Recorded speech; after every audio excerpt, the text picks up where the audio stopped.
The Hispanic Drywallers staged the extraordinary protest to focus public attention on their continuing movement to organize a union.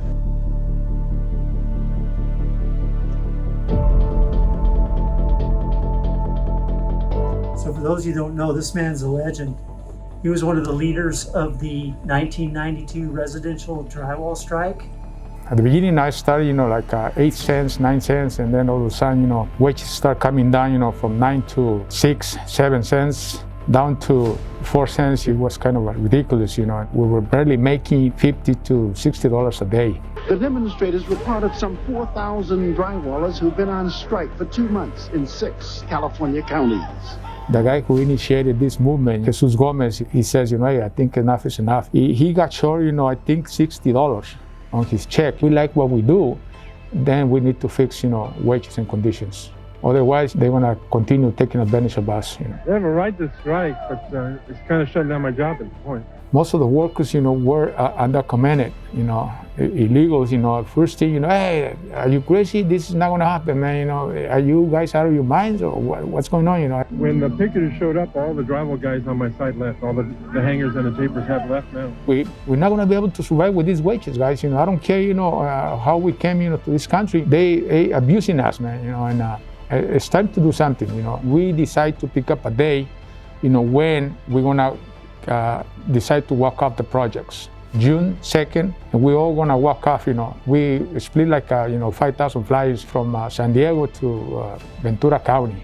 Okay, what was our surprise that, that only 50 guys showed up. So those 50 guys, including myself, and Jesus, decide to make small groups of 5 guys, 10 guys, go back again to the job sites, and kind of being more aggressive, It did work, They were successful today. That's when media started, approaching us. They were calling, a bunch of illegals, That's what the developers were saying, this thing is not gonna last. We keep strong, keep inviting workers, and the thing grow up, the movement grow up. Not only did it bring a lot of residential drywallers together, they were on the news just about every night. Thousands of drywallers, mostly Hispanic Americans, staging wildcat strikes and protests to demand better wages and union representation. For 6 months, that's when, more than probably 2,000-3,000, drywallers were together demanding, changes in our industry, If this thing is gonna grow up, where are we gonna meet? And we knew that Carpenters Hall, local 2061 back then, existed in Orange. Guy that really helped us out, GP, General President, Doug McCarry, he was also part of negotiations, part of this movement that helped us out. The only way that we're going to call attention on the media, and we're going to shut the freeway down.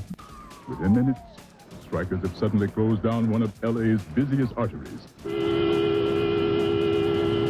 The activity when they closed down the 101 freeway, it was such a big story. They did a story about it in Rolling Stone magazine.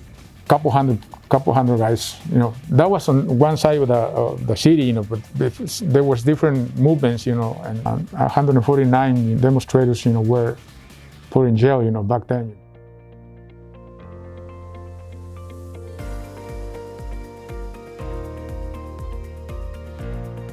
I just want to say thanks, to all those guys who participated on the labor movement, back in 1992. This is our 28th anniversary, and I want to thank everybody. I want to thank the UBC.